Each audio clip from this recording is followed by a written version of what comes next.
Oi, gente. Hoje nós vamos tratar de analisar os capítulos 3 e 4 do Adam Smith, da Riqueza das Nações. São capítulos que, de um modo geral, não despertam a atenção do leitor do Adam Smith, né? Dada a própria, digamos assim, simplicidade desses capítulos, né? Dado o fato de que os capítulos 1 e 2 já são suficientes, já apresenta de forma exaustiva, né, as causas do desenvolvimento das nações. Os leitores do Adam Smith acham por bem que podem pular os capítulos 3 e 4. São capítulos muito curtos, podem passar diretamente do capítulo 2, os leitores do Adam Smith acreditam, de um modo geral, podem passar diretamente do capítulo 2, onde ele trata aí da origem, do princípio que dá origem à divisão do trabalho, pode passar daí diretamente para o capítulo 5 e em diante, né? São capítulos nos quais ele vai expressar a teoria do valor. Muito bem. O capítulo 3 da Riqueza das Nações tem como título a divisão do trabalho limitada pela extensão de mercado. Aqui nós temos um problema muito sério. Se a divisão do trabalho é limitada pela extensão do mercado, significa dizer que o capitalismo, ou a emergência da sociedade mercantil, é limitada pela existência dos mercados. O que significa dizer também, né, ou perguntar se o capitalismo, ou a emergência do capitalismo, ou o desenvolvimento do capitalismo é capaz de criar seus próprios mercados para a realização de sua produção. Para Adam Smith, está claro de que a divisão do trabalho, embora esteja na base, né, ou na origem das causas que determinam o crescimento e a riqueza das nações, essa divisão do trabalho é limitada pela extensão do mercado. Ou seja, em outras palavras, o que o Adam Smith está querendo dizer, embora ele não tenha plena consciência disto, isso não estava no horizonte do pensamento dele, é de que o desenvolvimento do capitalismo é limitado pela extensão do mercado. Ora, essa questão de saber se o capitalismo é capaz ou não de criar seus mercados para a realização de sua produção, isso é um debate que vem de longe, né?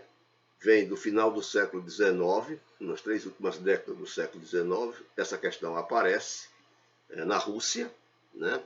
E posteriormente, no início do século XX, essa questão aparece muito claramente no debate da social-democracia, notadamente a social-democracia alemã. Ou seja, o debate que se tem aí é se o capitalismo tem capacidade de gerar demanda suficiente, ou mercado suficiente para a realização de sua produção. No caso do debate russo, né, é muito interessante. O Lenin escreveu um livro em 1889 que tem como título o Desenvolvimento do Capitalismo na Rússia, e que tem como subtítulo o processo de formação do mercado interno para a grande indústria. Este livro foi escrito para polemizar com uma corrente de revolucionários russos chamados populistas, né, para quem o desenvolvimento do capitalismo na Rússia era inviável. Os populistas acreditavam que se o capitalismo se desenvolvesse na Rússia, destruiria a produção camponesa, e além de destruir a produção camponesa, o capitalismo não teria condição suficiente de absorver toda a produção realizada pela indústria capitalista. como raciocinavam os populistas russos? Da seguinte maneira: tem-se duas grandes classes, a classe capitalista e a classe trabalhadora. A classe trabalhadora, com o montante de salário que recebe, pode realizar uma produção no valor do montante dos seus salários. A classe capitalista tem os seus lucros. Poderia converter seus lucros na compra do excedente de produção. Acontece, diziam os populistas russos, que esse excedente é enorme. A classe capitalista é incapaz de consumir todo esse excedente. Então, esse excedente não teria como se realizar dentro dos limites da economia russa e, portanto, o capitalismo seria travado pela incapacidade de encontrar mercado para o seu desenvolvimento. A saída que os populistas russos encontraram foi o mercado externo. Já que a classe capitalista interna, a russa, é incapaz de consumir todo o excedente, então transfere esse excedente para o mercado externo. Mas aí surge um novo problema, que é o seguinte: o mercado externo já estava ocupado pelas grandes potências da época e a Rússia não ia ter condições de competir em igualdade de condição com essas grandes potências, portanto o mercado externo estaria fechado ao desenvolvimento, à possibilidade de realização desse excedente que não era consumido dentro das fronteiras da economia russa. Lenin vai se opor a essa ideia e escreve um livro, como eu já citei, O Desenvolvimento do Capitalismo na Rússia, em 1899, para dizer justamente o contrário do que diziam os populistas russos, que o desenvolvimento do capitalismo na Rússia era viável, era possível, já estava em curso o desenvolvimento do capitalismo na Rússia, e que, portanto, diz o Lenin, o capitalismo pode se desenvolver na Rússia porque o próprio capitalismo cria os seus próprios mercados. É a divisão do trabalho que vai tornar possível a diversificação da produção e assim a criação de diversos setores antes inexistentes, aonde esses setores servem de mercado interno entre eles, Ou seja, a criação de um setor de bens de produção, que produz máquinas, equipamentos, instalações, edificações, etc., um setor que produz bens de consumo em geral, esses dois grandes setores funcionam como mercado interno para eles próprios e, portanto, criando condições de realização da produção ou criando um mercado para si próprio. A esse respeito, o Lenin diz isso logo no primeiro capítulo. E ele faz isso com base na teoria de Marx. Nós não vamos discutir aqui a teoria de Marx, mas eu posso adiantar, por exemplo, que no livro 2 fica muito claro, o Marx, que, aliás, que foi objeto de discussão, o livro 2 do Capital, no debate da social-democracia alemã, mas o Lenin vai trabalhar para se opor aos populistas, tomando como base o livro 2, onde o livro 2 o Marx apresenta os dois grandes departamentos e a criação desse mercado interno. Um outro aspecto que poderia ser apresentado aqui rapidamente para mostrar como o capitalismo tem capacidade de criar os seus próprios mercados internos é o leitor de Marx olhar para os capítulos 11, 12 e 13 do Capital, do livro 1. O capítulo 11 trata da cooperação simples, o capítulo 12 da manufatura e o capítulo 3 e o capítulo 13 da grande indústria. O capitalismo, ao passar da cooperação simples para a manufatura, ele aí dá um pulo enorme, um avanço enorme, na divisão do trabalho, ampliando a produção, e criando um mercado enorme de consumo, para a produção realizada pelas grandes manufaturas de então. Acontece, diz Marx, que na fase manufatureira, as manufaturas criavam as próprias máquinas e equipamentos necessários à sua produção. Por exemplo, você tinha uma indústria de produção de tecidos, essa mesma indústria de produção de tecido fabricava as máquinas, suas próprias máquinas para a produção do próprio tecido.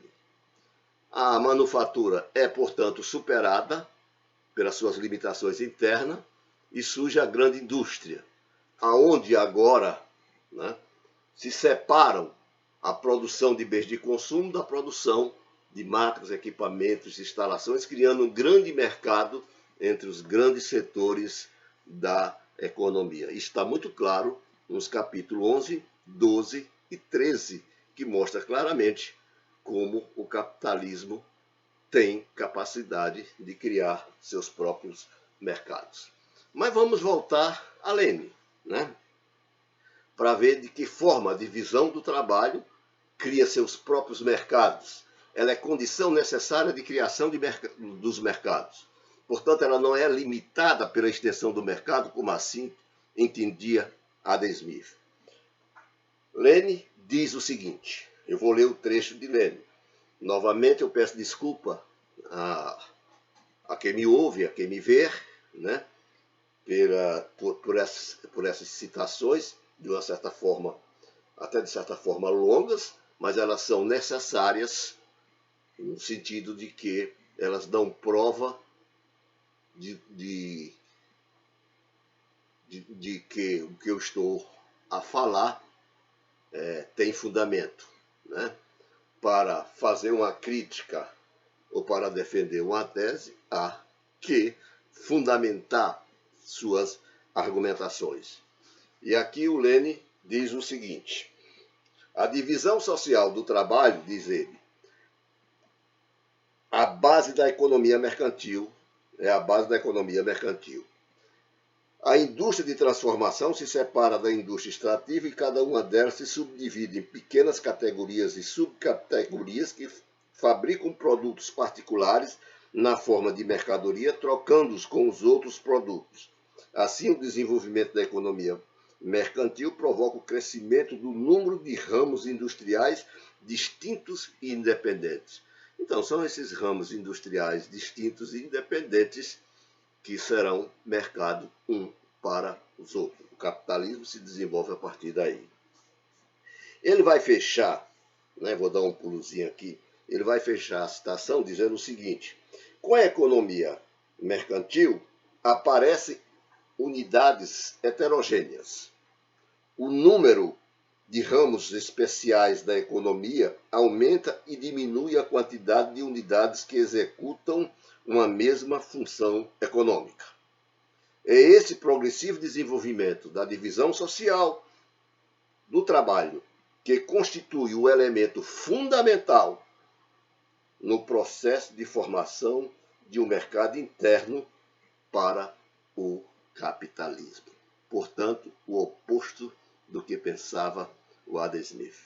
Esta questão, que já está aqui, né, que de uma certa forma, por conta do erro do Adam Smith, ou de não perceber o que está por trás do que ele diz, essa questão também vai ganhar maior dimensão, né, com Keynes e com Caillex, o chamado problema da realização da demanda efetiva. Tá? Portanto, nós estamos estudando um pensador de 1776 que já nos coloca diante de um problema a se discutir, que é se o capitalismo tem ou não possibilidade de criar mercados para si próprio, ou se o capitalismo é limitado pela extensão ou não do mercado. Para Adam Smith está muito claro, como disse no próprio título, a divisão do trabalho limitada pela extensão do mercado. No capítulo 4, ele vai tratar da origem e o uso do dinheiro. E aí é um capítulo mais histórico, né? No sentido de que ele vai fazer um levantamento das formas históricas existentes do dinheiro, né? Primeiramente ele aponta o gado, né, o boi, como uma moeda, né, que servia de dinheiro. Depois o sal. Era mais cômodo carregar uma saca de sal do que, digamos assim, uma boiada para ser trocada por outras mercadorias.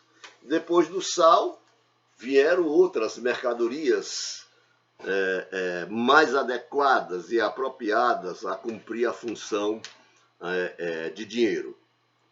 Essas mercadorias mais adequadas a cumprir a função do dinheiro, é claro, são os metais preciosos, essas mercadorias, o ouro e a prata. E com a cunhagem do ouro e a prata por parte do soberano, o ouro e a prata tornaram-se dinheiro de circulação obrigatória, de curso forçado dentro da economia. O dinheiro passou então a existir como meio de troca, por meio do qual torna possível a troca de mercadorias. Veja, né, que o dinheiro tem como função única e exclusivamente servir de meio de troca. O dinheiro ele é neutro, ele não provoca crise nenhuma dentro da economia, né, porque sua função é exclusivamente tornar possível a realização das trocas das mercadorias. Muito bem, já que nós estamos falando de troca, né, ou de trocas, né, nós vimos no capítulo 2 a natureza da riqueza capitalista. E aí nós vimos que a troca é a relação social básica. Tudo que existe na economia existe como mercadoria, as mercadorias precisam ser trocadas umas pelas outras. A preocupação do Adam Smith daqui para diante vai ser como determinar as devidas proporções de troca, ou como determinar os valores das respectivas mercadorias que são trocadas uma pelas outras. E aí ele diz no final do capítulo 4 o que se propõe a fazer nos capítulos subsequentes.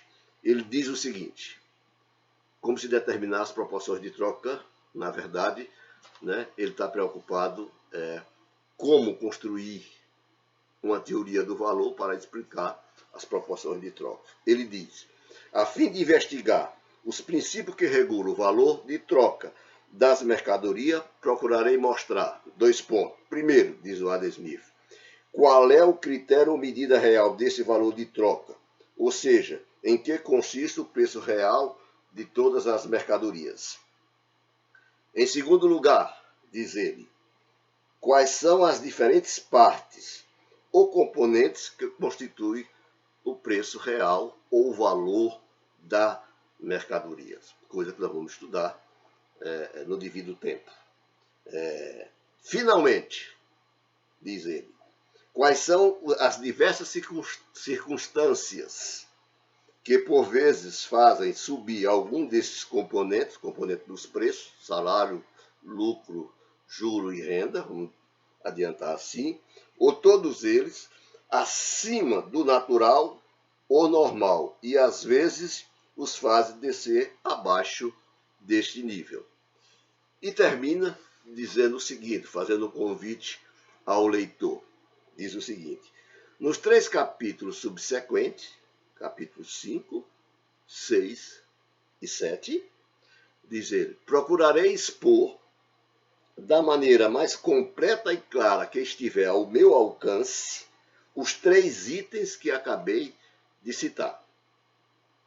Para isso, desafio seriamente tanto a paciência quanto a atenção do leitor.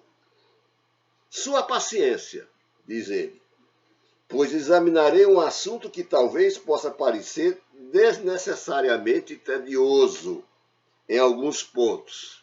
Sua atenção para compreender aquilo que, mesmo depois da explicação completa que procurarei dar, talvez possa ainda parecer algo obscuro.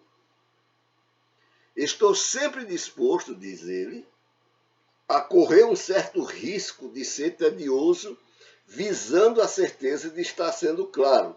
E após fazer de tudo que eu puder para ser claro, mesmo assim poderá parecer que resta alguma obscuridade sobre o assunto, que, aliás, é por sua própria natureza extremamente abstrato, diz Adam Smith. Isso não é um convite, né?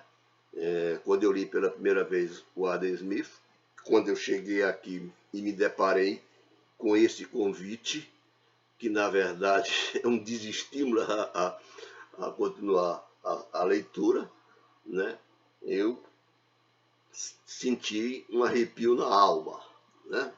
E quando passei para o capítulo 5 e li o capítulo 5, eu tive câimbras mentais, pois trata-se de um capítulo extremamente intrincado.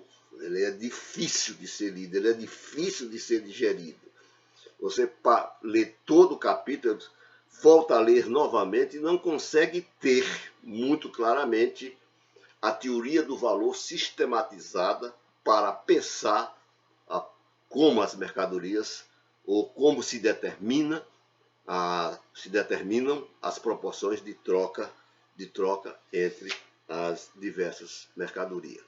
Portanto, eu aconselho aqueles que estão lendo por conta própria o Adam Smith, que querem se adiantar, ao invés de ler o capítulo 5, passem diretamente para o capítulo 6 e só depois, então, voltem para o capítulo 5, porque o capítulo 6 a coisa está muito clara, né?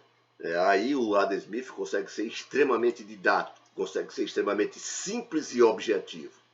Depois disso, você volta ao capítulo 5, o capítulo 5 aparece como algo extremamente fácil, simples, né? Sem nada do que ele está dizendo aqui de obscuridade, de difícil ou de coisa quase que impossível.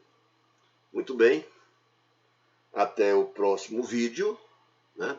No qual eu pretendo apresentar, a partir do capítulo 6, a teoria do valor do Adam Smith, e aí nós vamos ter muito o que discutir. Vamos retomar novamente os capítulos 1 e 2, né, das causas do crescimento da riqueza das nações, para ver que não são necessárias apenas identificar essas causas, mas Adam Smith vai também dizer, além dessas causas, é preciso criar um ambiente político propício para que essas causas possam atuar e assim promover o desenvolvimento e a riqueza das nações. Até lá, então.